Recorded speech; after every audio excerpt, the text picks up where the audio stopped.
ഇന്ന് നല്ല മടിയുള്ളൊരു ദിവസമായിരുന്നേ. ഞാൻ ഏകദേശം ഒരു ഉച്ച വരെ കിടന്നുറങ്ങുകയാണ് ചെയ്തത്. കാരണം മഴ എന്ന് പറഞ്ഞിട്ടുണ്ടെങ്കിൽ അമ്മാതിരി മഴയാണ്, നിർത്താതെയുള്ള മഴ, രാവിലെ തൊട്ട് നിർത്താതെയുള്ള മഴയാണ്.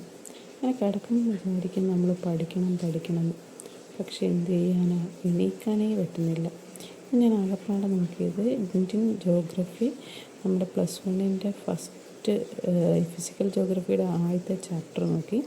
പിന്നെ കോമ്പറ്റീഷൻ വിന്നർ വായിച്ചു ഈ ആഴ്ചയിൽ. ഞാൻ കോമ്പറ്റീഷൻ ഈ തൊഴിൽ വീതിയുടെ ഈ എഡിഷനാണ് എടുക്കുന്നത്. അതിന് കാരണമുണ്ട്. നമുക്കറിയാം, ഈ നമ്മൾ പത്രം ഇങ്ങനെ വാങ്ങിച്ച് വീട്ടിൽ വെച്ചിട്ടുണ്ടെങ്കിൽ അതിങ്ങനെ കുന്നുകൂടി കിടക്കും.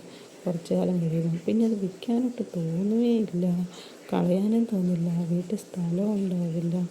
അങ്ങനെ നോക്കുമ്പോൾ എനിക്ക് എപ്പോഴും ഒരു ബെനിഫിറ്റായിട്ട് തോന്നിയിട്ടുള്ളത് ഇതിൻ്റെയൊക്കെ ഈ തൊഴിൽ വീതിയുടെയും തൊഴിൽ വാർത്തയുടെയും ഈവൻ നമ്മുടെ PSC ബുള്ളറ്റിൻ്റെയൊക്കെ ഈ എഡിഷൻ സബ്സ്ക്രൈബ് ചെയ്യുക എന്നുള്ളതാണ്.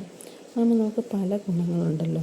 നമുക്ക് വേണമെങ്കിൽ നമ്മൾ പോകുന്നിടത്തൊക്കെ നമുക്കത് കൊണ്ടുപോവുകയും യൂസ് ചെയ്യുകയും ഒക്കെ ചെയ്യാം.